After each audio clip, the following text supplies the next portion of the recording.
गेल्या 3 दिवसापासून आमच्या महिला पदाधिकारी आहेत कुंदनताई पांड्या यांच्या घरावर 2-3 दिवसापासून एक व्यक्ती दारू पिऊन त्यांच्या घरावर दगडफेक करत आहे।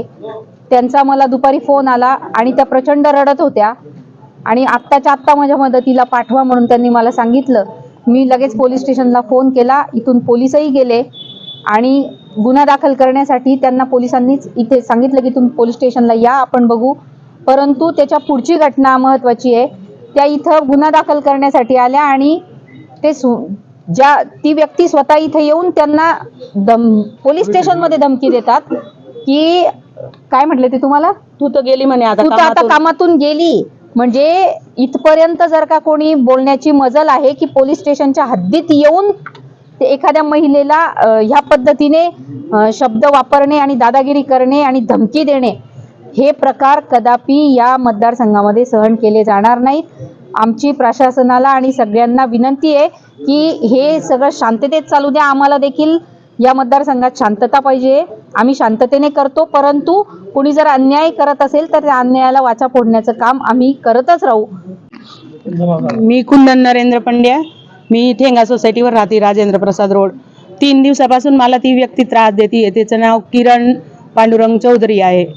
पिऊन येते आणि मला शिवीगाळ करते रोज। मी म्हटलं जाऊ द्या 2 दिवस करेल, म्हटलं तिसऱ्या दिवशी शांत बसेल, तर आज तो डायरेक्ट मारायला सुटला। तो मला डायरेक्ट माझ्या घरावर दगडफेक केली, माझ्या घरात काच फोडले, तर मी कसं काही सहन करायचं असं। मी ताईला फोन लावला लगेच। मग आता मी तक्रार करायला आली इथे, तर इथे येऊन मला सांगून गेला म्हणे तू तर गेली म्हणे आता कामातून। आता असं कसं काही सहन करायचं बरं। मी तर ताईचे काम करत होते, मला वाटत होतं एक महिला म्हणून मी महिलांसोबत फिरत होते। झालं जे झालं ते झालं। आता मग एवढं काही माझ्यासोबत दुश्मनी करायची गरज नाही ना। कुठल्या पक्षाचे होते काही सांगता येईल? ते पक्षाचं मला काही माहिती नाही, ते पण ते म्हणत होते आम्ही जिंकलो म्हणे। आता तुम्ही एकेकाचं म्हणे इतकं घाण घाण बोललेलं आहे, तर मी आता सांगू नाही शकत ते तुमच्या समोर।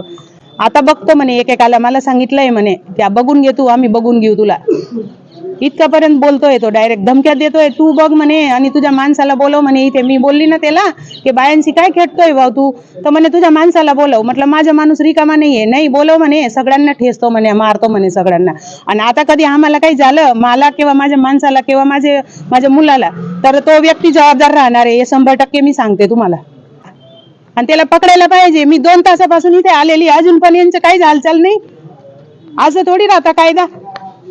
ही कंप्लेंट देऊन द्या तुम्ही, आम्ही आमची कार्यवाही करू म्हणे।